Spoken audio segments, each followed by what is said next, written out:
നമസ്കാരം മുറ പോലെ നിർവഹിക്കുകയും നാം നൽകിയിട്ടുള്ളതിൽ നിന്ന് ചെലവഴിക്കുകയും ചെയ്യുന്നവർ അവർ തന്നെയാണ് യഥാർത്ഥത്തിൽ വിശ്വാസികൾ.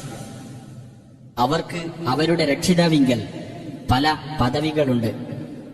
പാപമോചനവും ഉദാരമായ ഉപജീവനവുമുണ്ട്. വിശ്വാസികളിൽ ഒരു വിഭാഗം ഇഷ്ടമില്ലാത്തവരായിരിക്കെ തന്നെ നിന്റെ വീട്ടിൽ നിന്ന് ന്യായമായ കാര്യത്തിന് നിന്റെ രക്ഷിതാവ് നിന്നെ പുറത്തിറക്കിയതുപോലെ തന്നെയാണിത്. ന്യായമായ കാര്യത്തിൽ അത് വ്യക്തമായതിനു ശേഷം അവർ നിന്നോട് തർക്കിക്കുകയായിരുന്നു. അവർ നോക്കിക്കൊണ്ടിരിക്കെ മരണത്തിലേക്ക് അവർ നയിക്കപ്പെടുന്നത് പോലെ. രണ്ടു സംഘങ്ങളിലൊന്ന് നിങ്ങൾക്ക് അധീനമാകുമെന്ന് അള്ളാഹു നിങ്ങളോട് വാഗ്ദാനം ചെയ്തിരുന്ന സന്ദർഭം ഓർക്കുക. ആയുധബലമില്ലാത്ത സംഘം നിങ്ങൾക്ക് അധീനമാകണമെന്നായിരുന്നു നിങ്ങൾ